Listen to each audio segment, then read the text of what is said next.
Hello and warm welcome everyone. Today I am Ansha and here I am having an alumni of Sunbeam School Varuna, Mr. Sagar Shrivastava with us. He is an explorer and an enthusiastic, a speaker of TEDx and a CEO and a founder of EduDag, New Delhi, India. He's been felicitated by University of Oxford consecutive 5 times. Thank you so much sir for coming here. It's been a privilege to have you here. Before we start, I would like you to brief us more about you. First of all, thank you so much, Ansha. And it is always a privilege to come to the very roots from where the foundation has been led up. The school has always given me a nostalgia feeling all throughout my career. It is 21 years and still counting. और 22-21 साल बाद आने पे जो अनुभूति हो रही है वो शब्दों से बयान नहीं की जा सकती. आपने मेरे लिए विक्षिप्त शब्दों का इस्तेमाल किया, बहुत बहुत उसके लिए शुक्रिया.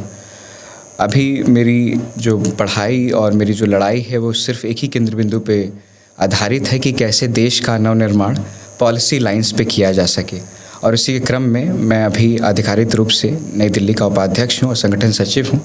आई am new Delhi vice president and organisation secretary from the family of Congress party, Indian national Congress and former incharge of Karnataka. और अभी मैं आपका सिर्फ एक मित्र बन के यहाँ पर अनुसरित करने की कोशिश कर रहा हूँ. धन्यवाद सर, बहुत बहुत धन्यवाद. I want to ask you a question that what are your future plans. आप आगे चल के 10 साल या 5-10 साल के बाद आप अपने आप को कहाँ खड़ा देखते हैं? ये बहुत ही चक्रवाती बिंदु वाला सवाल है. इसमें मैं बस यही कहने की कोशिश करूँगा कि आने वाले समय में भारत का युवा इंक्लूडिंग मी पॉलिसी लाइंस में काम करने की कोशिश करें, कार्यरत करें. और पॉलिसी क्या है? पॉलिसी नियमों को सूक्ष्मता रूप से देखना, उसको समझना और उसको संरचनात्मक गतिविधियों में ढालने की पुनरावृत्ति की कोशिश करना है. हम किसी भी क्रम में उठा के देख लें, चाहे हेल्थ देख लें, एजुकेशन देख लें, क्लाइमेट देख लें, एनर्जी देख लें, किसी भी सेक्टर में उठा के देख लें, अगर नियम ऊपरी बिंदु पे नहीं बने तो फिर उसका एडमिनिस्ट्रेशन और एग्जीक्यूशन, संचालन और प्रबंधन अपने एक धुरी से हट जाएगा और समस्या का केंद्र बिंदु बन जाएगा. नियमों को बनाने वाले लोगों को ही पॉलिसी मेकर्स कहते थे और उन्हीं पॉलिसी मेकर्स को बाद में चल के नीतियों के तौर पे पॉलिटिशियन कहा गया. बड़े भारी मन से कहना पड़ रहा है कि अब ये शब्द धूमल हो चुका है. पॉलिटिशियंस अब नाना प्रकार के शब्दावली से जाने जाते हैं जो सुकूनदायक तो बिल्कुल नहीं है. और उसी क्रम में पॉलिटिशियंस को उनकी सही मापदंड और सही इज्जत अफजाई मिल पाए, इसकी भी एक दोहरी लड़ाई है मेरी. Thank you sir for the answer. अभी जैसे आपने कहा पॉलिसी लाइन के ऊपर, तो अगर आप देखें हम जैसे 9वीं कक्षा के छात्र हैं, वो मतलब हमारे जो माँ बाप हैं वो चाहते हैं कि हम सब डॉक्टर, इंजीनियर और हम ये सब लाइन को फॉलो करें. लेकिन कोई भी माँ बाप अपने बच्चे को पॉलिसी लाइन या पॉलिटिक्स में नहीं भेजना चाहता. आज के ज़माने में पॉलिटिक्स या पॉलिसी के बारे में जब हम बात करें तो बस एक ही शब्द निकल के आता है जो कि है करप्शन. तो इसके ऊपर आप क्या कहना चाहेंगे? 9वीं कक्षा में आप हैं और आपके सवाल बहुत भारी सवाल आपने पूछा. ये सिर्फ हमारे माँ बाप तक ही सीमित नहीं है. इसके लिए हमें देशों को पढ़ना पड़ेगा और देशों ने इस समस्या को कैसे एड्रेस किया. उन देशों को अगर आप बहुत बारीक तौर पे पढ़ेंगे तो आप देखेंगे कि वहाँ पर हाउसिंग, हेल्थ और एजुकेशन हमारे पिताजी के कंधों पे भार नहीं होता. जैसे हमारे देश में हमारे पिताजी ये भार उठाते हैं, हमारा घर ये भार उठाता है, या वो युवा या वो आदमी हमारे घर में जो कार्यरत है, जो पैसे कमा रहा है.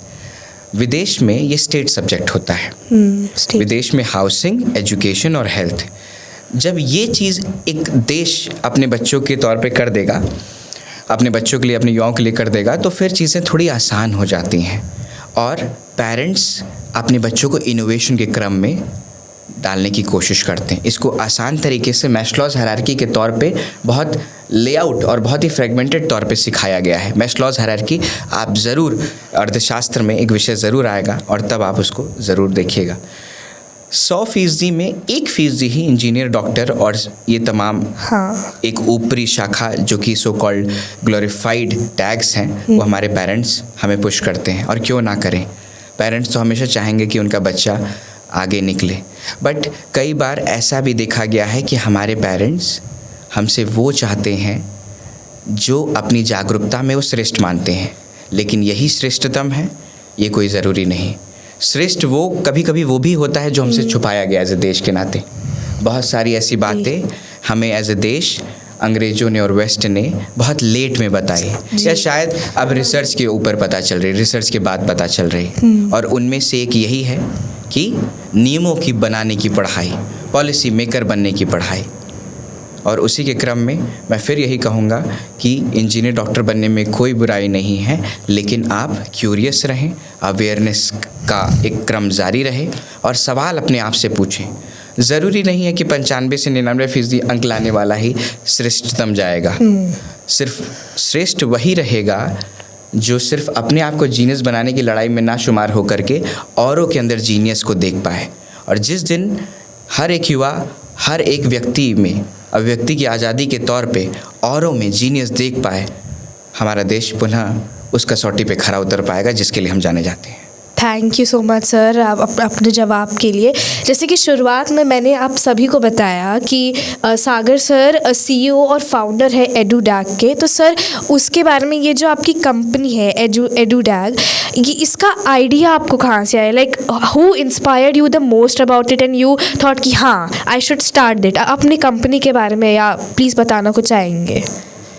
हम औसतन तौर पे 70 साल जीने की ख्वाहिश रखते हैं हम हिंदुस्तानी, और एवरेज अगर देखा जाए तो अब हम 70 के करीब पहुंच रहे हैं। इन्फेंट मॉर्टेलिटी रेट और मॉर्टेलिटी रेट अगर देखा जाए, पढ़ाई इकलौता, शिक्षा इकलौता एक ऐसा ताला है, चाबी है, आप जो भी इसको मेटाफर कह लें, जो कम लम्हे में ज़्यादा इम्पैक्ट करता है।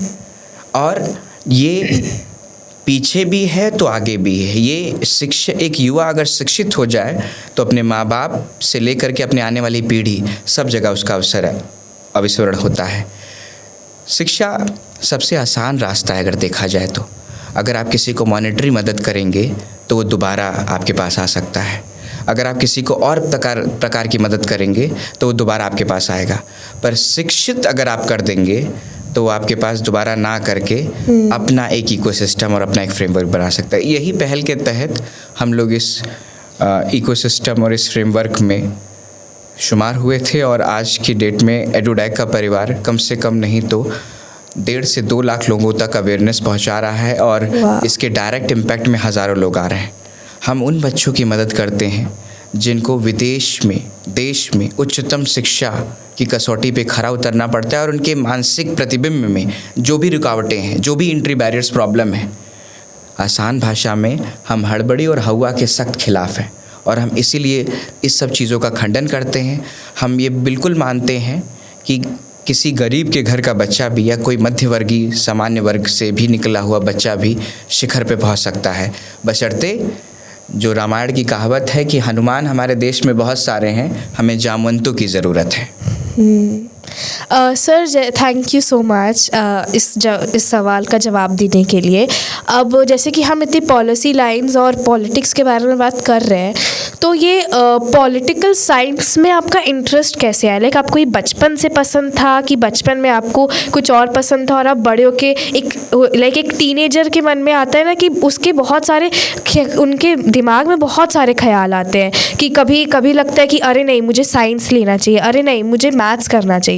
तो आपका बचपन से ही इसमें था जागरूकता कि आप बड़े होके आपको इसमें और आपको अच्छा लगने लगा और आपने ये इसके ऊपर फिर चला? मैं एक सरकारी कर्मचारी के यहाँ पर मेरा जन्म हुआ।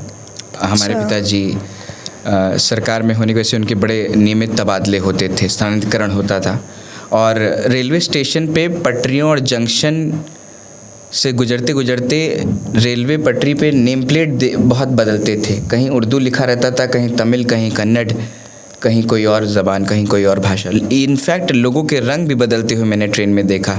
कभी शाम को सोया तो लोग थोड़े फेयर थे, और जब सुबह उठा तो लोग सांवले हो गए। तो देश एक बहुत बड़ी प्रतियोगिता का दर्पण कर रहा था। समझ में नहीं आ रहा था कि कई लोग अलग प्रकार का स्वभाव रखते हैं, सब कस्टम ट्रेडिशन कल्चर्स अपने आप में फ्यूज़ हो रहे थे, और इसी में रुचि पैदा हुई भाषाओं को समझने के लिए, कल्चर को समझने के लिए। और कल्चर और भाषाओं के साथ साथ आप उनका अच्छा और बुरा दोनों समझेंगे, और जब अच्छा और बुरा बहुत सारे कल्चरों का एक जगह दिमाग में कहीं इकट्ठा हुआ तो क्रम बनना शुरू हो गया कि किस में कितना अच्छा, किस में कितना बुरा। और जब हम कंपैरेटिव रिलेटिविलिटी चार्टेड पे आ जाते हैं तो हम एक उस अनुपात में, उस कोण में आ जाते हैं, कि उस ध्रुवीकरण में आ जाते हैं जहाँ पर हम अपनी राय रखना शुरू कर देते हैं, हम अपना ओपिनियन रखना शुरू कर देते हैं, और उसमें फिर इजाफा हुआ और धीरे धीरे भारतीय राजनीति ने मेरे को अपने आगोश में ले लिया। धन्यवाद सर। सर, जैसे कि अभी हमने जाना आपके बारे में इतना, तो हमें इतना अभी तक पता चला कि आप अभी बहुत ही अच्छे ऊंची शिखर पर है। अभी आप एक इंजीनियर भी हैं, एक CEO भी हैं, एक स्पीकर भी हैं, तो आपके पास इतना एक्सपीरियंस है। तो हम जैसे छात्र, हम 9th-10th के बच्चों को आप अपने एक्सपीरियंस से क्या आप हमें कुछ आप बताना चाहेंगे, या कोई सजेशन या एडवाइस हमारे आने वाले कल के लिए, कि आप एनीथिंग सर, लाइक आप कुछ एडवाइस देना चाहें हमें? तो बस यही कि अपने सपनों को किसी से भी मत साझा करिए, क्योंकि शायद वो किसी जो आपका बहुत करीबी भी है और जीवन भर भी रहेगा, वही आपको ना हड़बड़ा दे और हवाग्रस्त कर दे।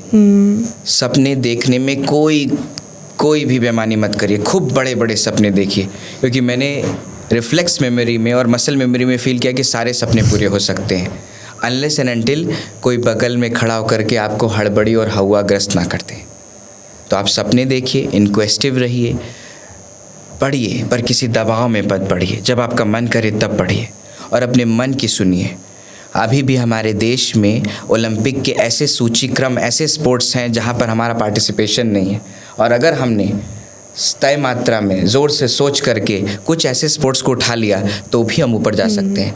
हर जगह भीड़ नहीं है, तो उन जगहों की तलाश करिए अपने इंटरेस्ट के स्वरूप में, जहाँ पर भीड़ नहीं है, आपको सफलता ज़रूर मिलेगी। मुकाबला उस बंदर का नाम है जहाँ पर आधे मन से सब शुमार है, वरना समर्पित जो है उसके लिए कोई सवाल खड़ा ही नहीं हो सकता कभी भी। हमें सम्मिलित नहीं होना है, हमें समर्पित होना है। Thank you so much sir. Now it's time for a rapid fire question. Sir, rapid fire बता दे तो इसमें क्या होता है कि हम आपको 2 ऑप्शंस देंगे, you have to choose between 2 कि आप क्या प्रेफर करोगे। ओके, फर्स्ट क्वेश्चन, माउंटेन्स और बीचेस? माउंटेन्स। ओके, टी और कॉफ़ी? टी। डे इन और डे आउट, लाइक आपको घर पे रहना पसंद है कि आपको बाहर जाना ज़्यादा? लैब में, घर पे। Okay, you are an extrovert or an introvert? Ambivert. Oh wow. And history or economics? Earlier it was history, but now economics. Okay. Thank you so much, sir. आपसे इंटरेक्ट करके बहुत अच्छा लगा. Thank you everyone for watching this podcast. From my side, Ansha signing off. Thank you, Ansha. It was great.